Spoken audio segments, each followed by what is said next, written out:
Put that mower down. This yard is not your problem. Grandpa asked me to save Grandma's roses. Your grandpa's in the hospital. He does not get to decide anymore. She is 13 and she is trying harder than you. Stay out of my family business. Then why did you hide Grandpa's mower key? A home can survive tall grass, broken tools, and warning letters, but it becomes truly endangered when the people who should protect it start planning its failure.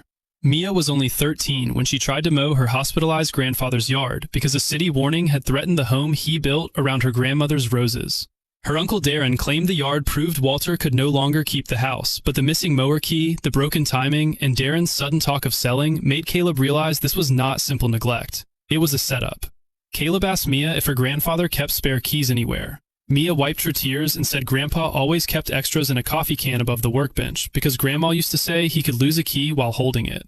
Darren immediately said there was no need to go into the garage. Caleb looked at him and said if there was no problem, a spare key would solve everything. Darren stepped closer and told Caleb he was trespassing. Mia ran to the porch and shouted that she had permission from her grandpa.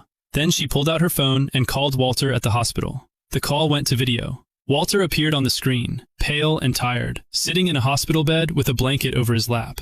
The moment he saw the overgrown yard behind Mia, his face broke. He asked if the roses were still alive. Mia started crying and said she was trying. Caleb took the phone gently and explained what was happening. He told Walter the mower key was missing and that Darren was saying the house might need to be sold. Walter's eyes hardened. He said the spare key was in the coffee can, unless someone had taken that too.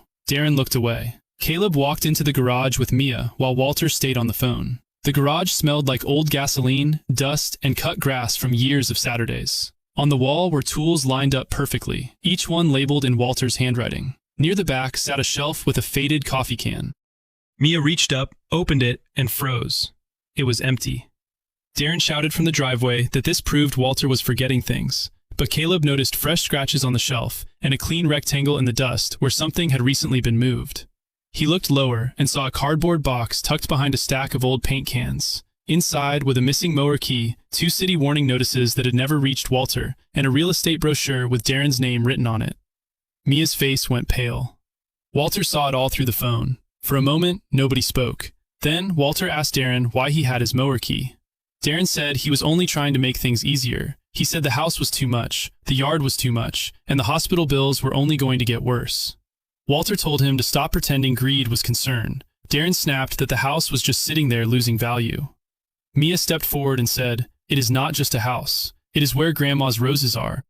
Caleb took the key, walked back to the mower, and slid it into place. The old machine clicked like it had been waiting to tell the truth. He checked the oil, primed the engine, and pulled the cord. The mower coughed once,